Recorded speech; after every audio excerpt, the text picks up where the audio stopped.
All right, take two.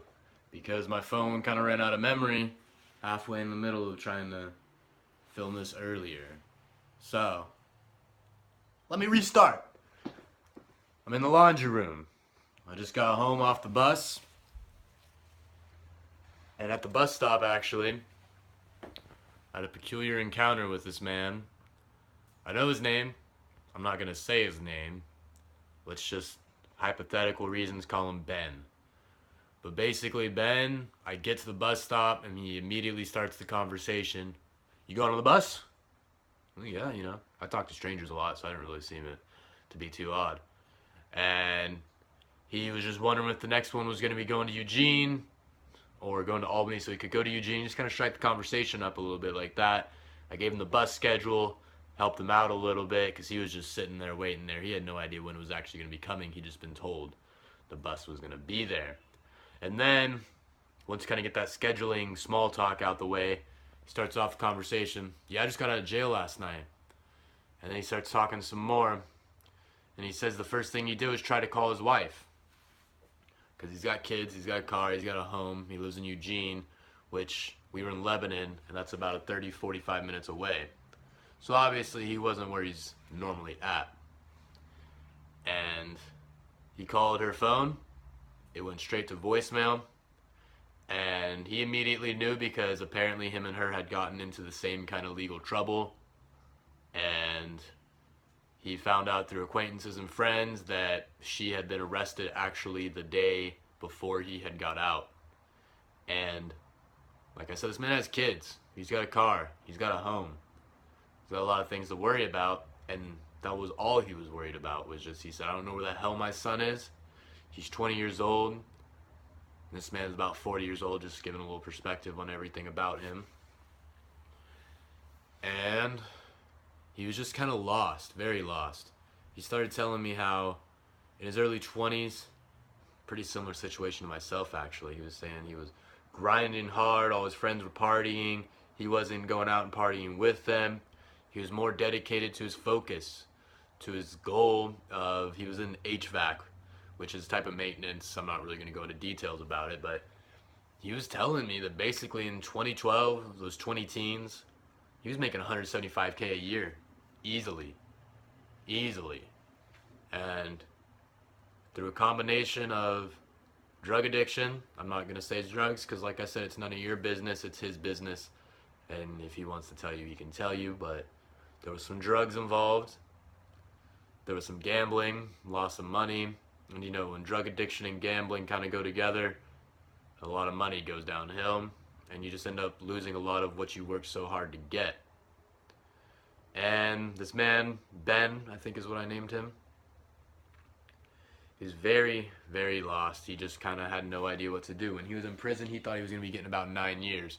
He went through this basically midlife crisis of thinking he wouldn't even see his son until he was fully grown with his own family. He wouldn't see his wife. Maybe she'd find a new man. And he thought his life was basically over and he'd have to start anew. And he still does have to start anew. It's just a little earlier. He was only in for 4 months instead of 9 years like he originally thought. So he comes out with a new perspective on life. I mean, he even said that while he was in there, he did a lot of push-ups, and he basically worked out, and he said he felt the best he ever could in his life. And how fucked up was it that he was a bird in a cage at that moment? He felt like he could conquer the world, but he had these walls around him that wouldn't let him use that potential. But it kind of set him on a good note, set him on a note of self-improvement, seeing that change, because everything in his life had been going downhill. So that little change, he was talking about, all he did was push-ups. Just seeing his push-up numbers go up, seeing his, getting a pump. He was talking about the veins getting huge in his arms and just feeling the burn and feeling unstoppable. And it was the first change he'd seen in himself, As a man who'd lost everything, and you starting from ground zero like he was, seeing that little bit of change when you're down at the bottom, when you're in basically ground zero, I'm trying to think of a better word for it, but if it's hard, man, it's very, very hard to get motivation, to get some sort of drive. But he saw that change in himself, he saw that improvement, and that improvement sparked something in him, man. Even when he was talking, The light in his eyes changed.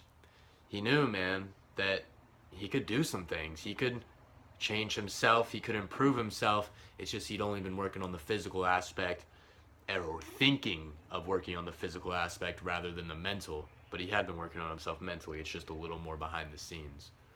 But he started talking, man. He didn't feel like he had any sort of direction. He didn't know where he was going to be going. He's 40 years old. When he was 20 years old, he was more mature. He had his life more figured out than now. And, you know, he's twice that age. Basically, a whole another 20 years had passed. And I told him, man, you're in your new 20s right now. You've experienced two separate chunks of 20 years of your life. Now you're on to that new one, new chapter, new book, basically. And I started asking him questions, man.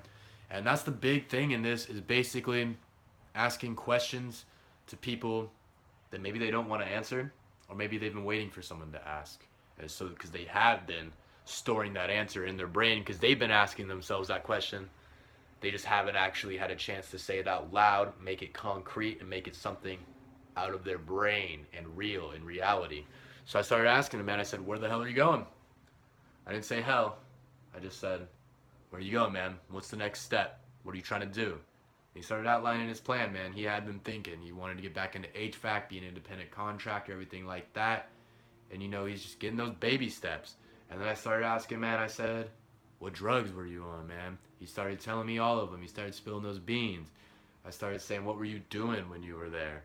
I just dug deep, and I asked those questions that a lot of people probably would have skimmed over. You know, they said, oh, you just got out of jail. It's very, very cool.